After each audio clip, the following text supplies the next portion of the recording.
औरत के टूटे सपने हजार, वो फिर भी मुस्कुराया करती थी। लोगों ने किए उन पर प्रहार, वो फिर भी करुणा बरसाया करती थी। फिर क्यों तुम्हारे अंदर ऐसी हैवानियत आई?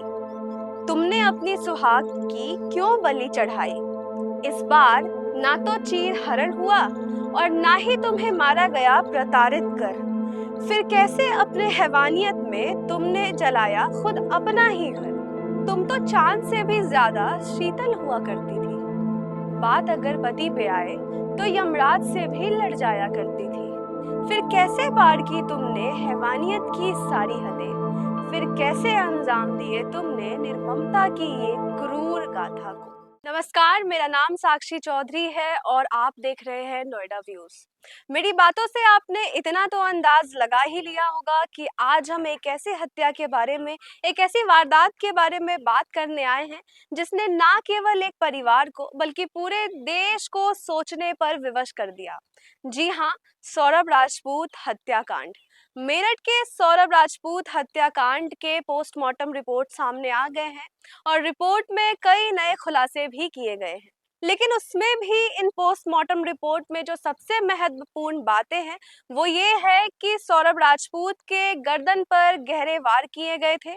उनके हाथों को कलाइयों के पास से काट दिया गया था। दिल और सीने में कई घाव मिले हैं।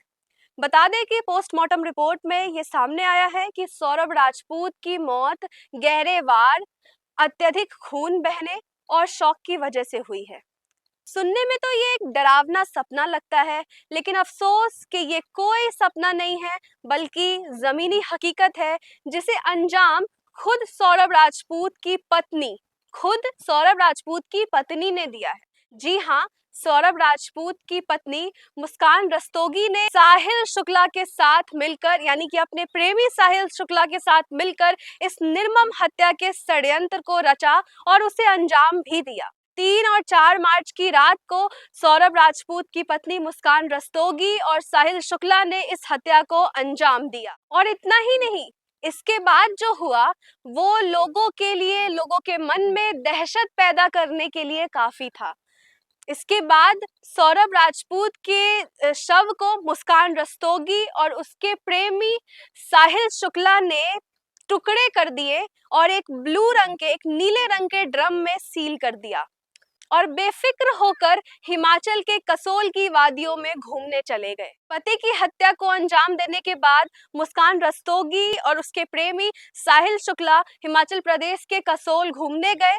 कसोल में उन्होंने लगभग 1 हफ्ते का समय बिताया और 11 मार्च को साहिल शुक्ला के जन्मदिन को मनाने के बाद दोनों मेरठ वापस आए। 17 मार्च को दोनों मेरठ वापस आए और कहते हैं ना कि सच ज्यादा देर तक छिपता नहीं है, और ठीक ऐसा ही हुआ सौरभ राजपूत के हत्याकांड में। जी हाँ, 17 मार्च को जब इस हत्या को अंजाम देने के बाद मुस्कान और उसका प्रेमी हिमाचल प्रदेश से वापस आया, उन 10 दिनों के भीतर, उस 10 दिनों के समय काल के बीच जहां सौरभ राजपूत का परिवार अपने ही बेटे की मौत से अनजान था, आखिरकार 17 मार्च को इसका खुलासा हुआ। मेरठ पुलिस ने यह खुलासा किया कि सौरभ राजपूत की हत्या हो गई है और हत्या खुद उनकी पत्नी मुस्कान रस्तोगी ने अपने प्रेमी साहिल शुक्ला के साथ मिलकर की है।